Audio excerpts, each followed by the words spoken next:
Hi, my name is Terry Phelps. I'm Travis's grandfather. I had the pleasure of spending 27 years in the United States Air Force. And my last couple of assignments had the distinct honor to command 2 air refueling wings during Desert Storm. One was the 1706 right over here in Cairo, and you have a map, you can see it, it's right on the Red Sea. If you know where the pyramids are, it's very close to them. The other one was down here in Riyadh, which is the capital of Saudi Arabia, and I commanded the 1701st Air Refueling Wing there. What I'm going to talk to you about today is how air refueling aided immeasurably in 2 basic primary Air Force missions during Desert Storm. One was air superiority, and that's dominance of the air over a little specific territory, and the last was air supremacy, where we had total control of all air operations. During Desert Storm, the majority of the time we had complete air supremacy. Why?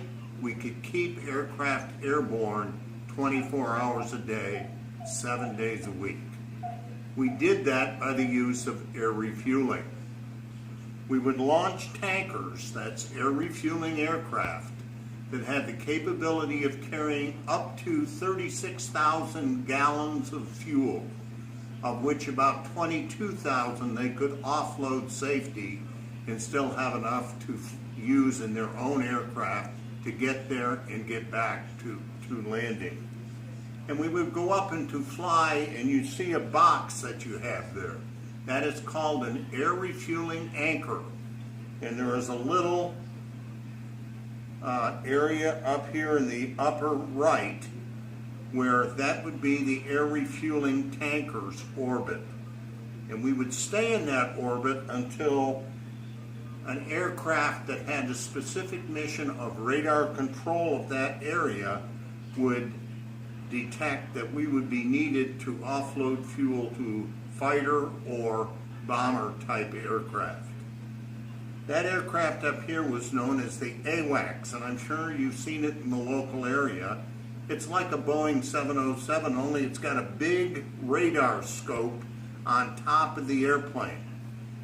That airplane had the capability of detecting our fighter aircraft and vectoring them to us. And then we would fly around the big box, and the fighters and the bombers would come up and rendezvous with our airplane. So they would actually join on the tanker's wing. And then one by one, they would cycle to the back of the air refueling airplane, and our boom operator would drop his boom and then extend the nozzle out of it and actually plug that nozzle into the aircraft in flight.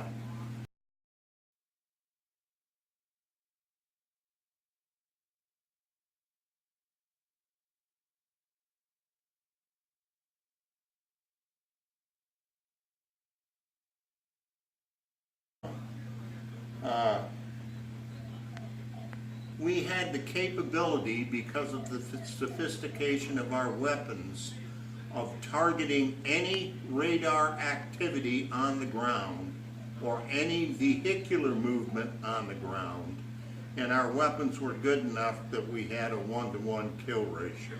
In other words, we saw it and we could kill it. Made a big difference for our ground forces. They didn't have to worry about any threat from the sky because we controlled the sky. I love flying. I really enjoyed actually the mission over there. It was hard. I was gone for about 13 months. But overall, we had a mission and we did it well.